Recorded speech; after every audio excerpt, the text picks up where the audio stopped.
and welcome to the Fossil Huntress podcast. I hope you guys are all doing well. Today on the show, I wanted to bring you to one of the most beautiful sites in the world, to the town of Hallstatt in the Salzkammergut region of Austria.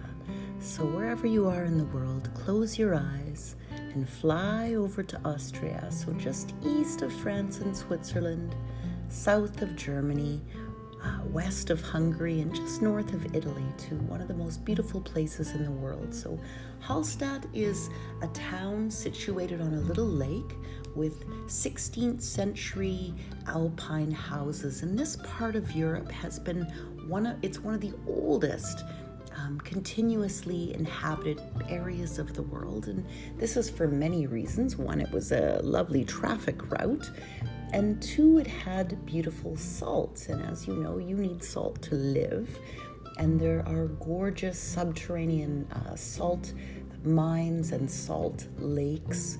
And what brings my interest and my attention to Hallstatt, aside from the sheer beauty, are beautiful, beautiful Triassic limestone exposures. So you and I are going to explore those together today.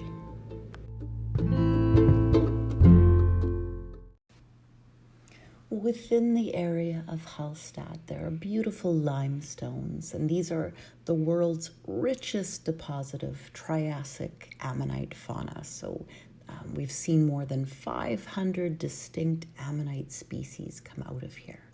And along with diversified cephalopod fauna, we've got nautiloids, ammonoids, gastropods, bivalves. We've got the late Triassic bivalve Halobia, brachiopods, crinoids, and a few corals. And we also see a lovely selection of microfauna present. So we see little foraminifera and conodonts, little sponge spicules, radiolaria, floating crinoids, and some little polyp-like soft-bodied invertebrate little guys that look like sea cucumbers.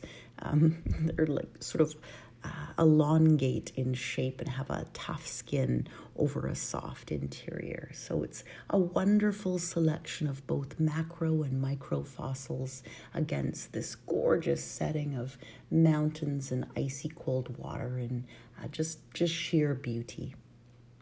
So there's a lot of fossil fauna to discover and explore.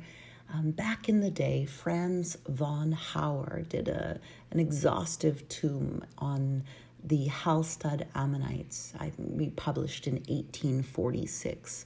And his work inspired renowned Austrian geologist Edward Suess to take a detailed look at the area's Mesozoic history. And that work was instrumental in Suess being the first person to recognize the former existence of the Tethys Sea, which he named in 1893 after the sister of Oceanus, the Greek god of the ocean. As part of the northern limestone Alps, the Dachstein rock mass, or Hoher Dachstein, is one of the largest karstic mountains of Austria and the second highest mountain in the northern limestone Alps.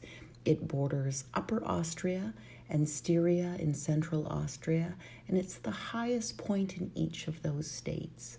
Much of what we know about those mountain ranges and this area and the fossils within them, we can look back and thank von Hauer and Edward Suess. So part of the massif also lies in the state of Salzburg, so leading to the mountain being referred to as the Dreilandberg, or three-state mountain. So seen from the north, the Dachstein Massif is dominated by glaciers with these rocky summits rising just beyond them. And in contrast, just to the south, the mountain drops almost vertically to the valley floor.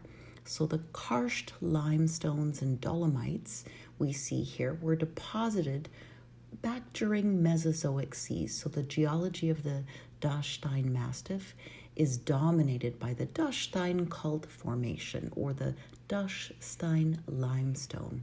And it's this little piece of rock that dates back to the Triassic that I'm most interested in. Now, as you can well imagine, mountain building is an active, tectonic, dynamic force to make mountains. And there are several phases of mountain building in this part of the world to push the limestone 3,000 meters up above current sea level. So the rock strata we're looking at and seeing as mountains are actually bits of seafloor.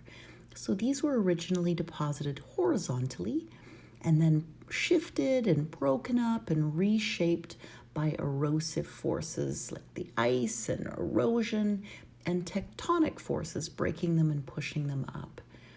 Part of what we export and explore and Hallstatt is famous for are her salt mines. And those salt mines are a result of some of those forces and some of that accumulation and evaporation in a newly open and fairly shallow sea, the Meliata Ocean. So this was one of the small ocean basins that formed in what is now Europe during the late Paleozoic and early Mesozoic, when the world's land masses were wedged together to form the supercontinent of Pangaea. So back when this was going on, Pangaea was shaped like a crescent moon that cradled or cuddled the famous Tethys Sea, and subduction or pushing under of the Tethyan oceanic crust caused several slivers, little pieces of continental crust, to break off from Pangaea and form these new back arc basins, so small oceans formed by rifting. That's usually associated with subduction, so they were these little newly rifted ribbon continents. And the Hallstatt Meliata Ocean was one of these back arc basins.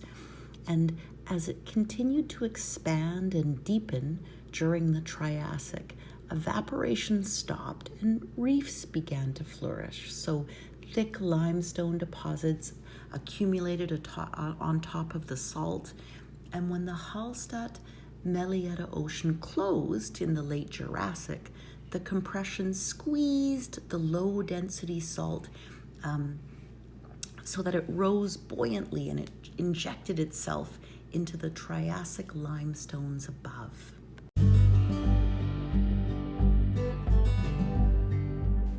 So the Triassic exposures around Hallstatt have this beautiful creamy, pinky, orange hue to the rock. When the ammonites come out, they don't have a sheen to them, but they have a lovely orange color. So they're very diagnostic. When you see them, you think, oh, now there's 500 species in the area, but you can often look and go, I think that specimen's from Hallstatt. And so while there's a mix of the ammonites, the nautiloids, gastropods, brachiopods, and all those little sponge spicules, conodonts, and microfossils, there's also controversy. And so this part of the world, this Alps portion of the Triassic and the North American Triassic have been trying to play nice for a long time to kind of match up. So imagine a European and a North American clock. It's not a clock really, but you've got two of them, but the timepieces are a little bit off. And so we've been using the various species we find here to kind of piece together what those two time periods look like.